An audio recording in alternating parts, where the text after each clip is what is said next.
講失眠呢個話題咧，我不嬲對中醫咧都有啲抗拒嘅，因為咧睇咗好多次咧都覺得冇料到啊嘛。咁直至咧真係最近咧有個中醫師咧就幫我媽整啦，搞掂咗喎。咁佢講嗰樣嘢咧，即係佢話我媽係就有啲長期嘅勞損啊，筋骨勞損、經絡又勞損，咁所以咧佢咧就有啲血瘀積咗喺度，仲積得好深啲咁樣。哇！我心諗咁得人驚，我心諗你都講咁多 ，OK？ 最緊要佢係咪可以瞓得翻先咁樣？啱啱嗰次咧就係我阿媽咧就遇到一次就係真係連續成2個星期咧都完全冇瞓過。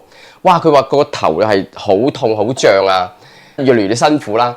咁啊真係睇到都係得人驚嘅。咁啊個天咧永遠都唔會俾條絕路你行嘅。咁唔知點解有個朋友介紹到咧，我識咗呢個醫師喎。佢咧又我問佢得唔得㗎咁樣，佢話唔知㗎。佢講句説話都好精警嘅話嗱。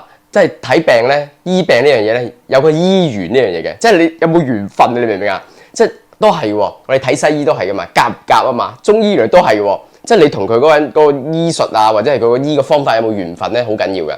另外有啲咧，好多好質疑啊嘛，啲人即係佢咧本咗一個咧掂唔掂嘅你，好多嘢講嗰啲咧，嗰啲佢話嗰啲又係冇得搞嘅，嗰啲又係，即係佢自己而家半個醫生啦，已經係醫同醫患呢兩個角色裏面咧。信唔信任咧，其實係一個好重要狀態嚟嘅，即係佢咧係好影響你成個療程咧嘅好與壞嘅。咁啊好彩我媽單純啲 ，OK， 我就話俾你聽，嗱呢個咧我識咗好耐嘅啦，好勁嘅。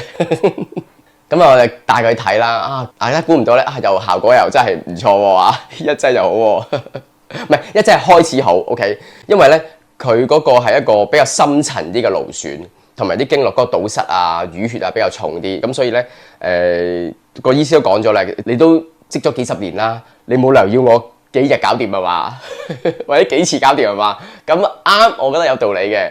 咁啊睇住先啦。咁啊蘇翻到而家都成2個月啦。咁狀態咧係我覺得係非常之滿意嘅。咁所以咧就係真係好感恩。